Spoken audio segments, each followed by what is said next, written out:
Il déclare: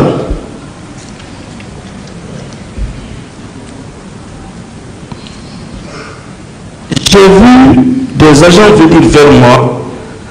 À la tête de ces agents, il y avait Toumba Diakité. Lorsqu'ils sont venus en face de moi, j'ai pris le courage et je me suis adressé à eux.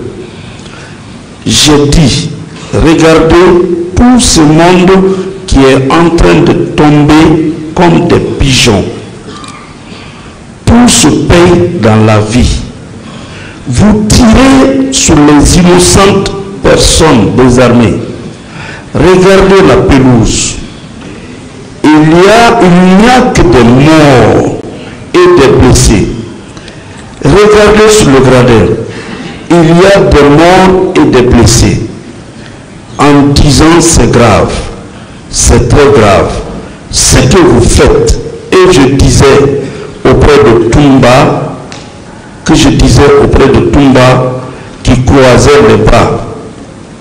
Et ces agents m'ont bien écouté. Toumba a rétorqué en disant à ses agents: occupez-vous de lui. Alors ils sont venus au nombre de 6. J'ai protesté. Le premier qui est venu vers moi m'a arraché mes téléphones. Et j'ai réagi en prenant. Et j'ai persisté. Toumba lui a dit: rends mes téléphones. Et il les a rendus. Au moment où je mettais mes téléphones dans ma poche, un second agent m'a donné un coup sec de crosse au milieu de ma tête. Je me suis effondré. Alors tous sont venus et me tapaient sur moi, sur mon corps, et je suis tombé en inconscience. Ils m'ont laissé croyant que j'étais mort au milieu des cadavres. Ça, c'est un militant que vous avez conduit au stade et qui parle des agissements de Toumba. Que répondez-vous?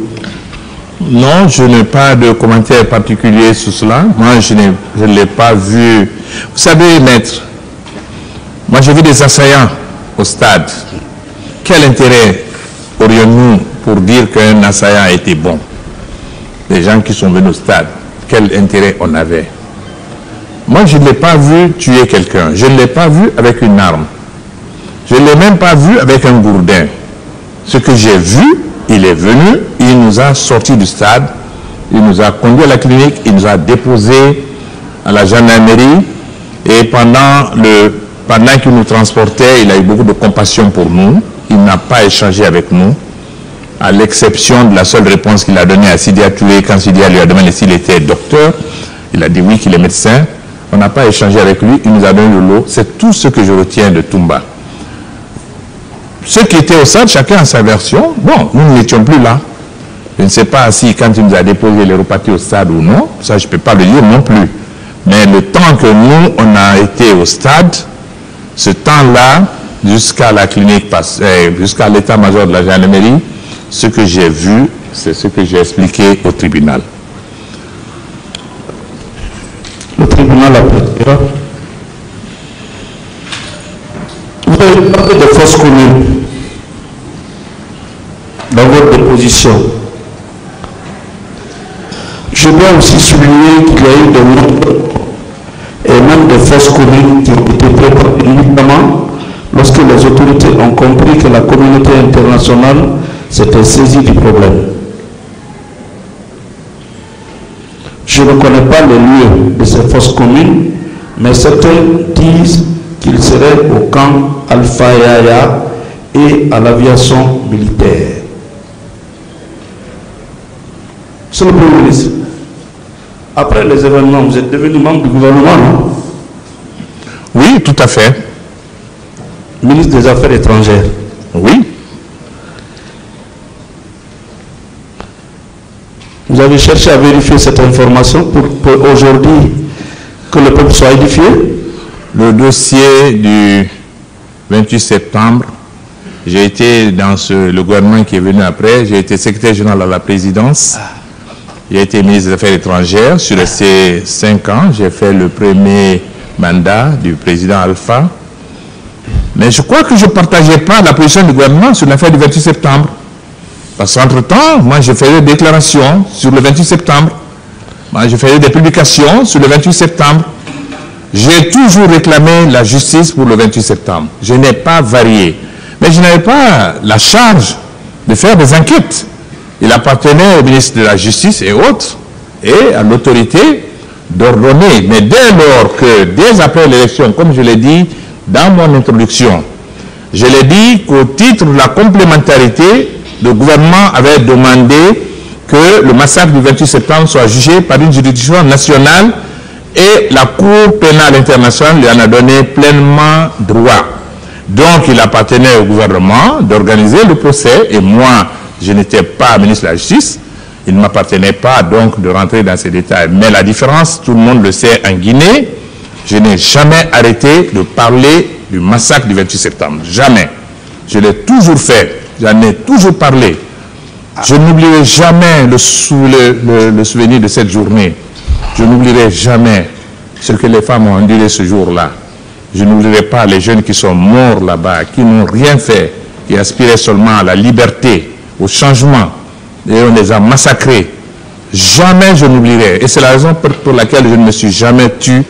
Tous mes interlocuteurs, qui soient ici ou à l'extérieur, tout le monde sait que j'ai toujours parlé du 28 septembre. Mais je n'étais pas en charge de la justice. Et dès lors que le gouvernement avait décidé qu'il allait créer cette juridiction nationale, il appartenait maintenant au ministre de la Justice de prendre le devant. Malheureusement, ça a pris 13 ans. Et vous savez comment ça s'est passé. Voilà. Il a fallu attendre le changement du 5 septembre pour que le nouveau gouvernement, les nouvelles autorités aient le courage de rouvrir ce dossier rapidement et de mettre en place une juridiction nationale compétente que j'ai devant moi, que j'apprécie, pour juger de cette affaire. C'est la première fois en Guinée et de voir cette pléiade d'avocats. On n'a jamais vu ça dans ce pays. Il y a eu beaucoup de massacres, plus de crimes de masse ici. Mais je suis très heureux, comme je l'ai dit, de voir la jeunesse de ce tribunal-là et de voir des gens compétents qui sont là, des avocats chevronnés. Ça, c'est un exemple qu'on donne. Ce que j'aurais souhaité, moi. Et je crois que la réalisation, le jour où j'ai appris que le procès va se tenir, j'ai fait un tweet. Vous pouvez le retrouver dans mes tweets. Mais à l'époque, ce n'était pas à moi de décider. Voilà, maître. D'accord. Monsieur le Premier ministre, votre combat, c'était d'éviter la candidature militaire. Vous êtes arrivé au stade parce qu'il y avait des velléités. Vous l'avez dit.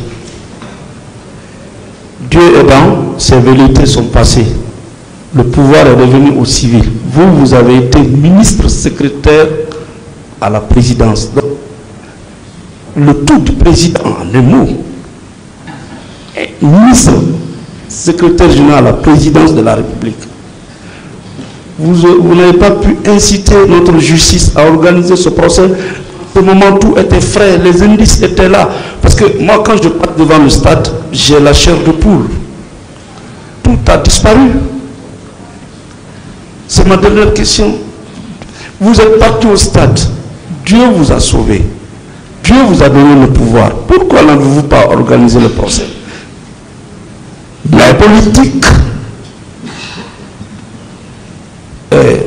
le droit discipline la politique, mais ne le domine pas, ne la domine pas. Quelle que soit la force du droit, elle peut discipliner la politique, mais elle ne peut jamais dominer la politique. Vous êtes arrivé, ministre secrétaire général à la présidence, ministre des Affaires étrangères, fonctionnaire international. Pourquoi vous avez fait attendre à la Guinée 13 ans avant que cette juridiction ne voie le jour et que ce jugement n'ait lieu? Je vous remercie, c'est ma dernière question.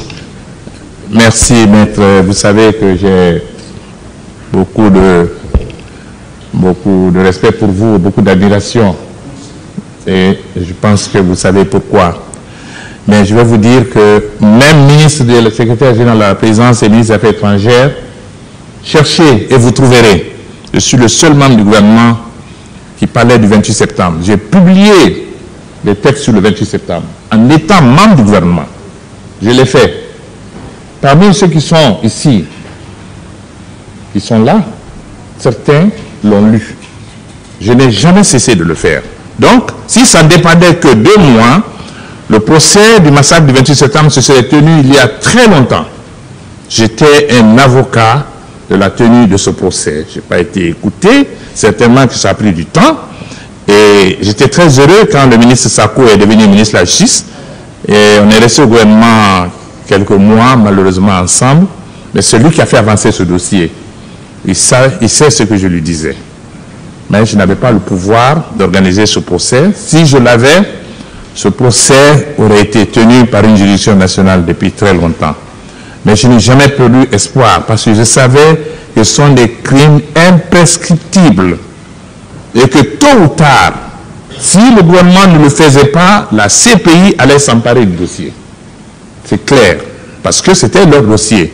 La juridiction nationale qui est ici aujourd'hui, je salue la tenue de ce procès par une juridiction nationale, mais je sais que c'était le dossier de la Cour pénale internationale. Et c'est le sens de la complémentarité qui a fait que le procès a été délocalisé et à juste raison, pour que ce soit une juridiction nationale compétente qui puisse juger de cette affaire-là. Ce dont je m'en félicite sincèrement. Mais si on n'avait pas fait ce procès, la CPI aurait pu commencer à reprendre ce dossier en main. Et ça grinçait déjà. Ça commençait. Et quand le ministre Sako était là, il a eu plusieurs contacts avec la CPI. Et moi-même, ministre des Affaires étrangères, j'ai longuement parlé avec le procureur de la CPI. Tous savaient que si ça ne dépendait que moi, bien qu'étant à l'intérieur du gouvernement, je faisais peut-être la différence. J'étais un militant du procès du massacre du 28 septembre. Je ne l'ai jamais caché.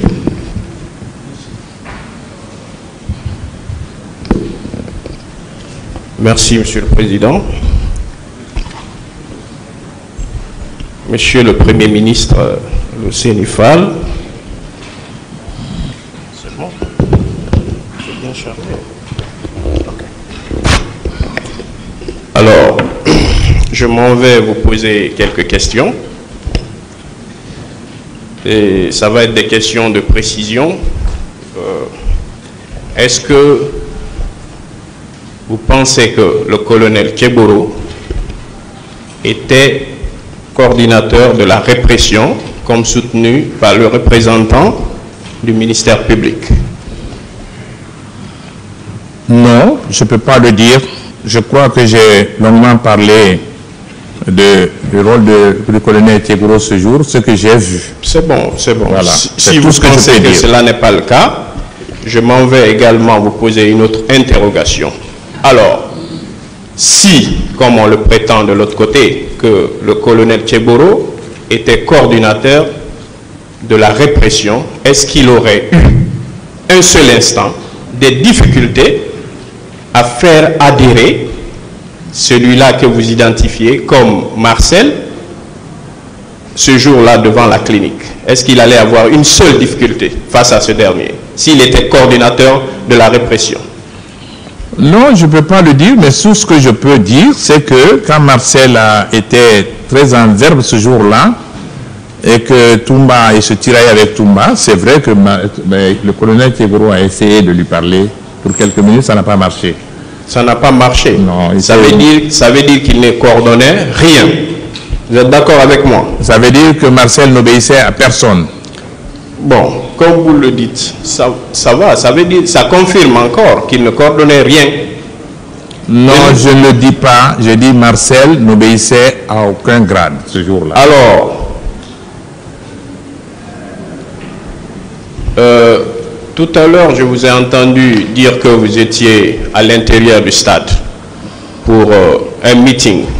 Est-ce que, en tant que leader politique, vous connaissez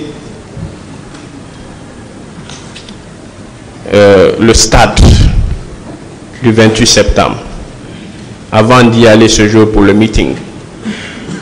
Le stade du 28 septembre fait partie de notre vie à Conakry. J'étais là à l'inauguration du stade du 28 septembre. Le stade du 28 septembre, c'était le lieu où c'était un haut lieu de la vie politique guinéenne, où tous les grands meetings se sont tenus, c'était le stade du 28 septembre. D'accord. Le temple de la Révolution, c'était le temple de la Révolution. Parfait. C'était le temple de la Révolution, comme vous l'avez dit. Alors, est-ce que le stade du 28 septembre a toujours été administré?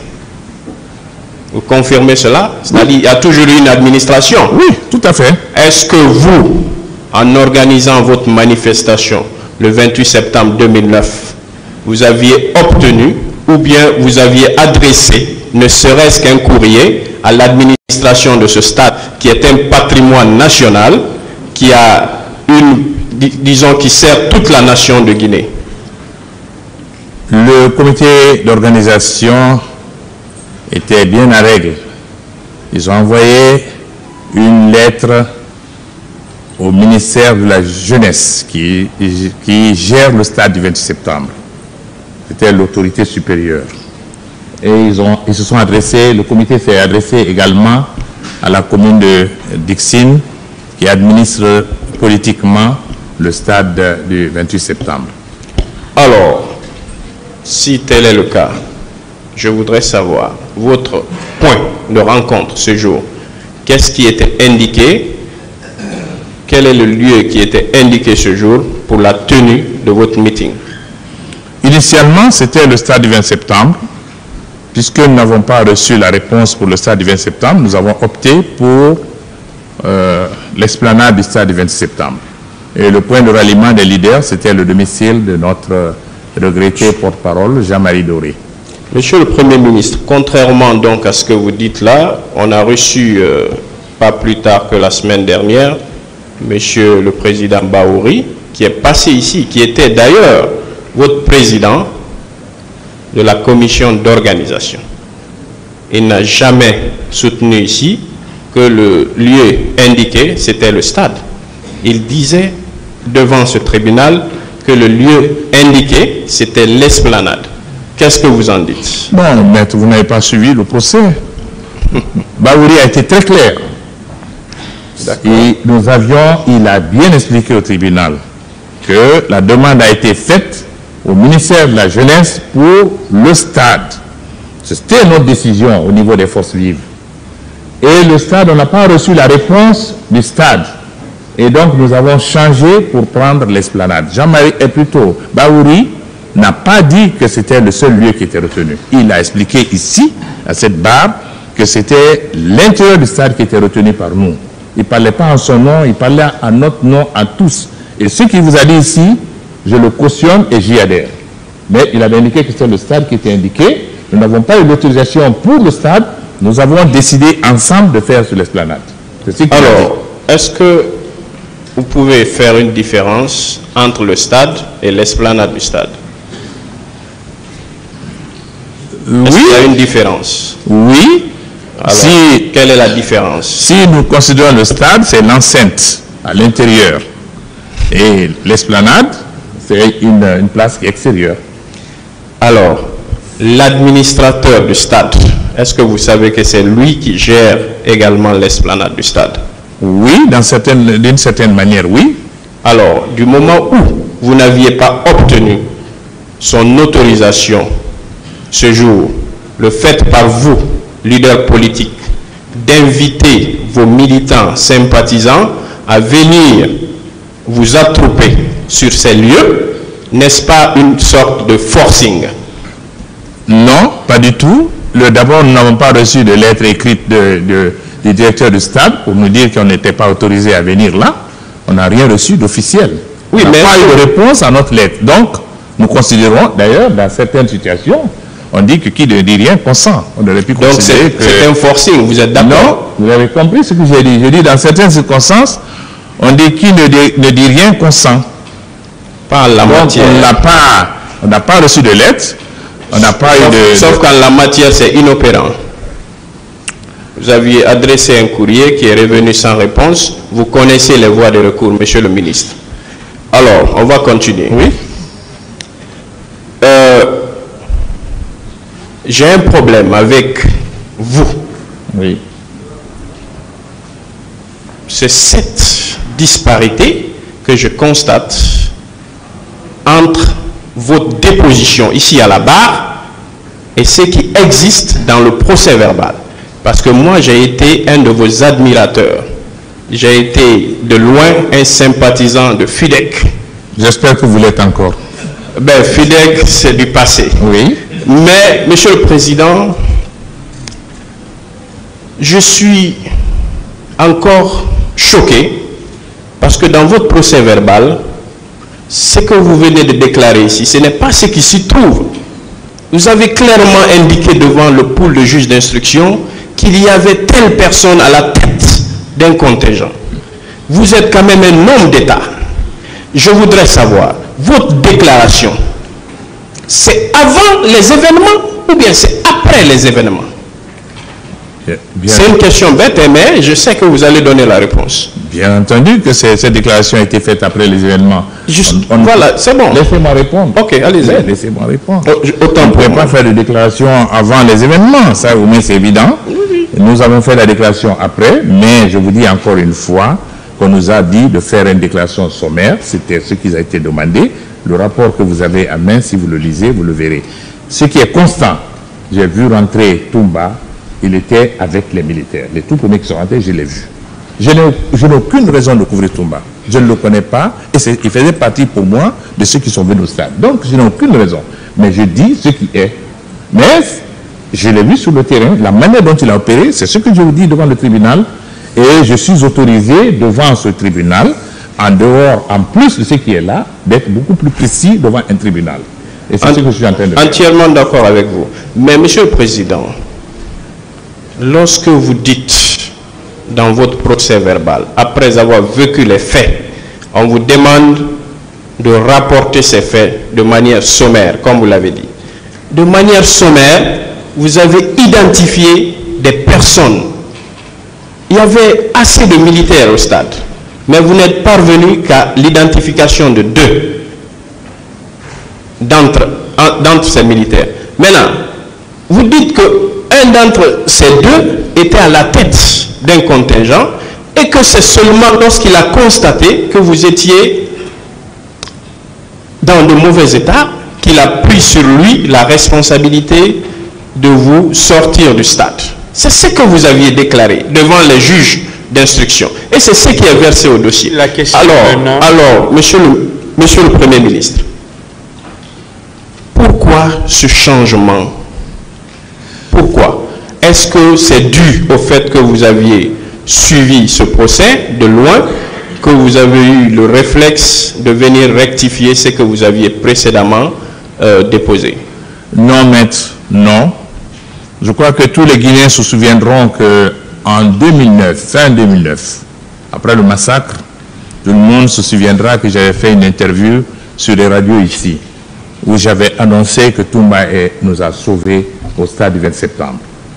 Tous les Guinéens le savent. Et tout le monde a entendu la réplique qui avait été faite à l'époque par un journaliste, bon, ça fait partie de la bagarre, et qui a fait des choses pour nous attaquer, Alpha et moi, pour dire voilà.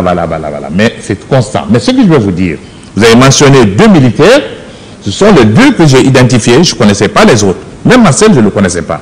C'est parce que Marcel s'est particulièrement illustré que j'ai pu mettre un nom sur le visage. J'allais en venir. Justement, c'était la suite logique de ma question. Vous aviez identifié 2 militaires dans votre procès verbal. Nulle part, il ne ressort le nom de Marcel. Mais ici, devant ce tribunal, vous venez de soutenir que Marcel était avec vous à la clinique. Pourquoi c'est maintenant que vous déclarez Marcel? C'est parce que vous avez suivi le procès ou bien quoi? Non, pas du tout. Si vous lisez le procès verbal, vous verrez que j'ai dit que c'est la garde présidentielle qui a sorti la grenade. Je l'ai dit dans le PV, relisez. Et c'était bien Marcel. Oui. Je le savais. Je le savais, mais c'est la manière de parler. Mais je l'ai dit que c'est la garde présidentielle. Il n'y en avait pas beaucoup que j'ai vu là-bas. Mais celui que nous avons identifié était bel et bien Marcel qui était là. Oui, vous savez pourquoi j'ai du mal à saisir cette partie, Monsieur le Président? Parce que lors de votre narration ici, vous aviez déclaré qu'à la clinique, lorsqu'il y a eu tiraillement, que le lieutenant Toumba Diakité ne cessait de prononcer Marcel, Marcel. Alors, donc, ça veut dire que vous connaissiez, avant votre interrogatoire, par devant le pôle de juge d'instruction, le nom, l'identité de la personne qui menaçait avec cette grenade. Pourquoi vous ne l'aviez pas cité? Mais maître, j'ai dit qu'il s'agissait de... Il y a beaucoup de choses que je viens de dire ici qui ne sont pas dans le procès verbal. Même des choses positives, si vous prenez Toumba. Je n'ai pas dit dans le procès verbal que Toumba dans la voiture nous a donné de l'eau, nous a donné des compresses, je n'ai pas mentionné. Pourtant, c'est des faits positifs. Je ne l'ai pas mentionné. Et pourtant, je le savais. Mais je savais que c'est Marcel qui était là. Nous, on a su que c'est Marcel qui était là. Moi, j'ai préféré dire un garde. C'était un juge d'instruction, j'ai dit de façon sommaire. Donc, j'ai donné des informations sommaires au juge. Mais je savais que c'était Marcel. Quand nous quittions la clinique Ambroise Paré, nous savions que c'était Marcel. Et dans le véhicule, on a parlé de Marcel toute la soirée avec Jean-Marie Doré. Je le connaissais très bien. Sauf que vous ne l'aviez pas cité. Ben oui, mais j'ai... Alors, ne discutez pas la réponse.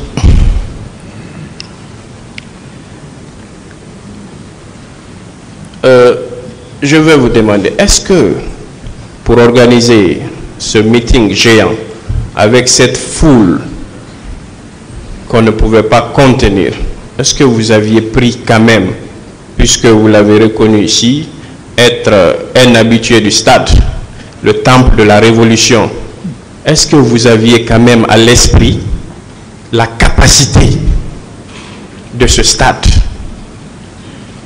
Ben oui. Vous l'aviez à l'esprit? Oui. Alors, c'est un stade de 50 000 places. Alors, il y avait combien de personnes au stade? Il y avait moins que 50 000. Il y avait moins de... Les gradins n'étaient pas occupés. Mais le stade ne fait pas 50 000 malheureusement. Je crois que ça... Non, c'est vrai que... Même le stade n'était pas complet, n'était pas plein. Oui, mais monsieur le ministre... Non, je suis d'accord avec vous. Voilà, le stade... C'était pas 50 000, le stade de Conakry devait être dans les 25 000, 30 000. Mais il n'y avait pas 25 000 personnes là-bas. Moins que ça encore. Si. Moins que ça. Alors, 25 000. Je suis convaincu que vous n'aviez pas à l'esprit la capacité. Vous étiez plutôt préoccupé par la force de mobilisation. Est-ce que ce meeting du 28 septembre, ce n'était pas une sorte de démonstration de force pour vous, membres des forces, comment on appelle ça, sociales?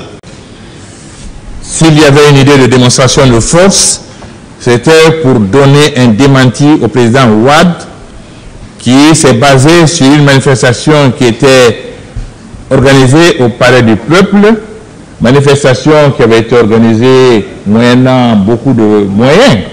Nous voulions donner la réplique, puisque lui, il a dit qu'il allait présenter ça au chef d'État pour légitimer la présidence du CNDD en Guinée, pour dire que c'est la population qui le soutient. Nous voulions démontrer tout à fait le contraire en sortant plus de monde que ce qu'on a vu au Palais du Peuple. Et on l'a réussi. Alors, vu que vous n'aviez pas à l'esprit la capacité du stade et que vous n'aviez pris aucune mesure pour contenir cette foule, je voudrais vous demander humblement, est-ce que vous avez des remords aujourd'hui?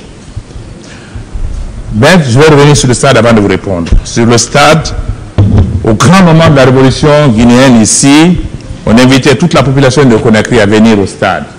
Le stade est un endroit qui prend beaucoup de personnes.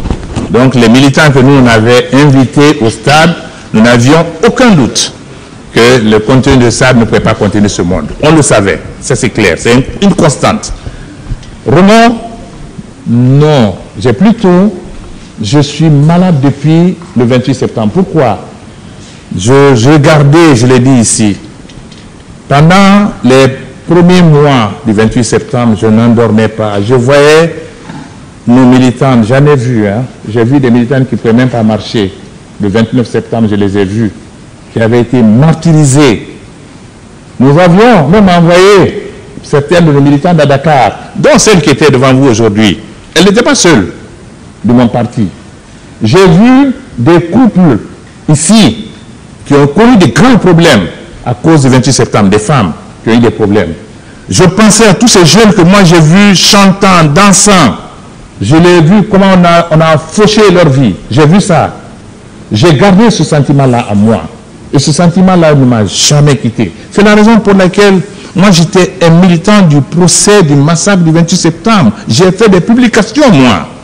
S'il n'y a pas de remords de mon côté, au contraire, c'est ceux qui sont à la barre. Moi, je ne suis pas un accusé, je suis une victime. Ceux qui sont à la barre, c'est à eux qu'il faut poser la question s'ils ont de remords.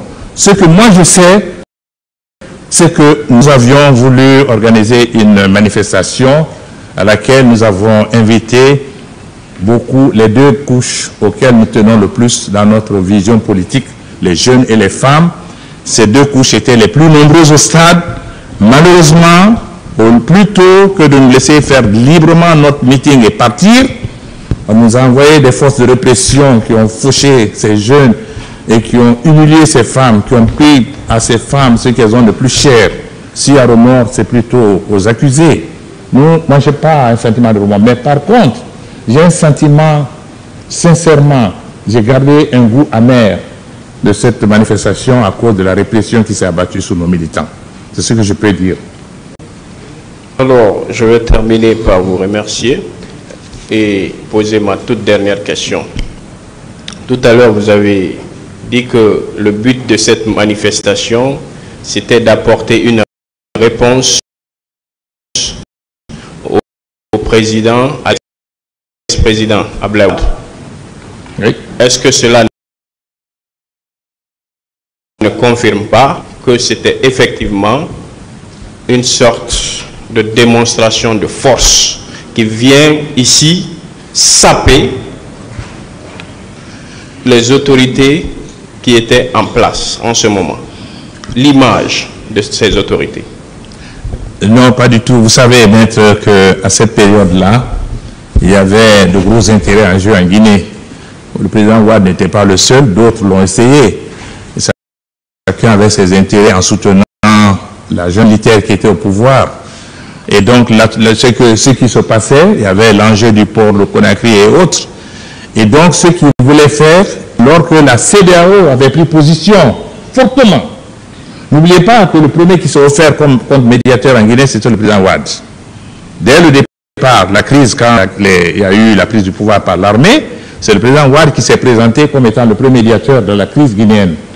Il a été désavoué après son voyage de Conakry parce que les chefs d'État ont compris sur les parties prenantes. On l'a changé et on a mis le président Blaise. Et même lui, vers la fin, nous n'étions pas d'accord avec lui parce que quand nous étions à Ouagadougou, bon, si vous voulez que je continue, je continue. Sinon, je vais vous dire que nous étions dans une logique, pas de défiance, mais c'est pour donner une réponse à ce que le président Wade allait dire aux autres. Pour dire à ces mêmes hôtes-là que ce n'est pas vrai ce qu'il allait dire, que la réalité était tout autre et que l'écrasante majorité des Guinéens était pour le changement. C'est ce que nous voulions prouver. Merci, Monsieur le Président, honorables assesseurs. Je vais passer donc la parole à mon confrère. On va aller à la pause. L'audience est suspendue.